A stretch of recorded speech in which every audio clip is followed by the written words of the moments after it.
who are the actors in the coup d'etat.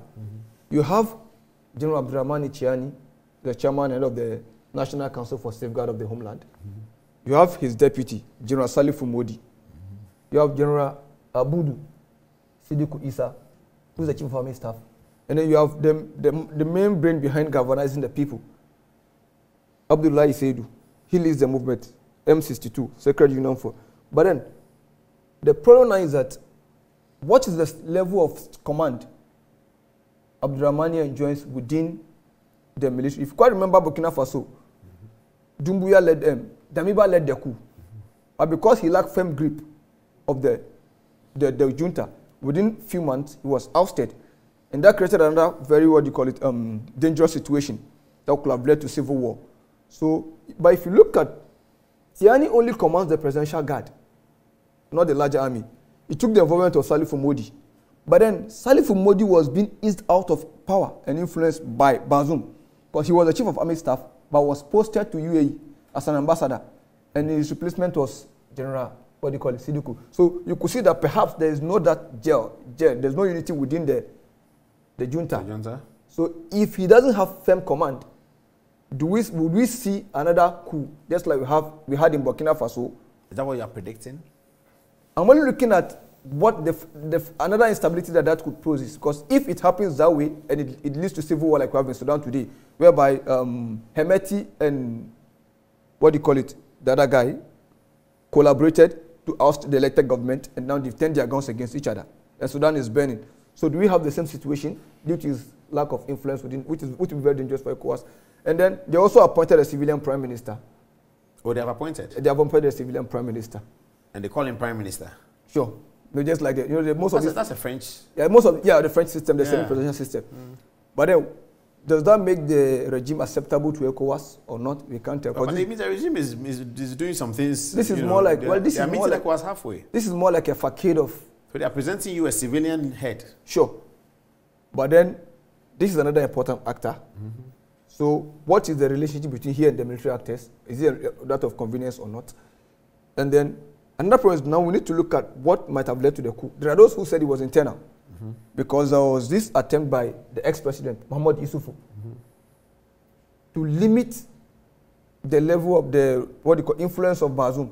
And if you realize Bazoum was trying to ease Salifu Modi out of power. So perhaps he felt that Bazoum was trying to gain independence and trying to oust his proteges within the security architecture. That might have triggered the coup. But the coup went beyond what he had anticipated. He had wanted to use Tiani just to be a check on Bazoum. But then Tiani also saw an opportunity to capture power, and he also orchestrated the coup. No, so the godfather who wanted the coup to be a check. Yeah, some analysts he wanted an action that is a check, or he wanted a coup. Some people felt that, the military was made up of Issoufou's loyalists. But if you look at Bazoum's trajectory, he was gradually trying to also build his own power base, gain influence. So there was this belief that he felt threatened because his key man in the military was chief of army staff, but was sent to UAE as an ambassador and replaced by Abudu Isaka. So that was Bazoum trying to rearrange the power structure internally.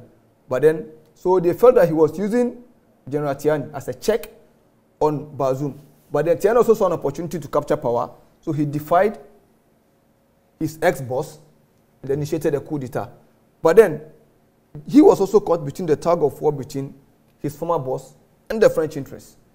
The French have maintained a very, robust economic domination of these countries in terms of their currency, how they save their money. I mean, practically speaking, this is neo-colonialism and slavery. Well, yes. But then, what do we say? They said it is Franc-Afrique or whatever. France-Afrique, yeah. And then you pay some benefit of colonialism to who?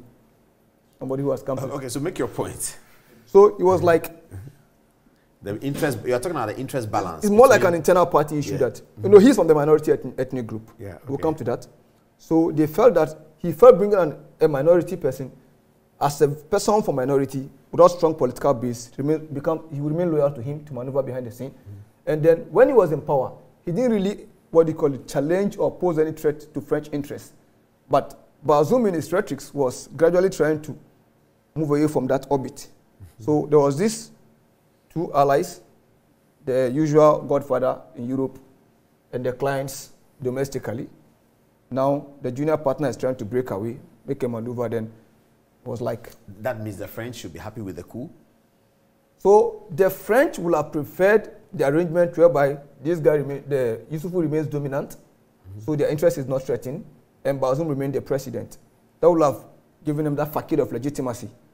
Now whatever they do, regardless of how exploitative it is still done within the context of the law. It have all the charade of legality. But in reality, the people continue to suffer. But then the coup undermines that. But then my question is, if those coup plotters are now chasing the French away and bringing the Russians in, are you not just replacing your slave master? Or are you fighting for it through independence? That's a bigger question we need to ask. It is a good question. But then this is the ethnic makeup of the groups in Niger. Because the Hausa is about 53.1%. That is a very strong majority. Very, very strong. Followed by the Zabarma Sangwai, who are about 21.2. And then the Fulanis, 6.5. The Kanuris, 5.9. Then others.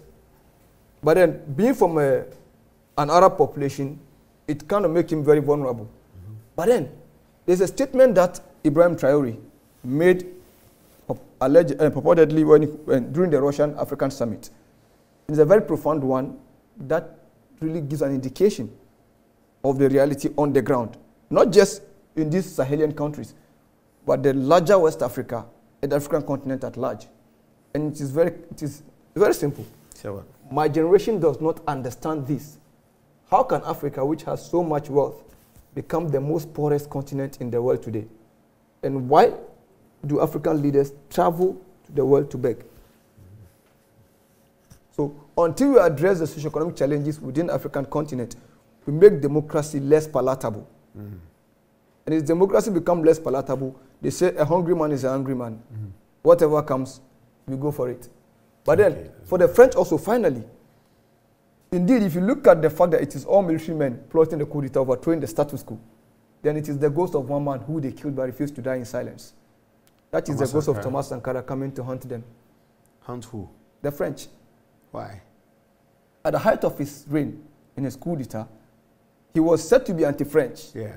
But he was not anti-French. It was anti-French domination that keeps him in poverty. He was trying to rearrange the balance of power.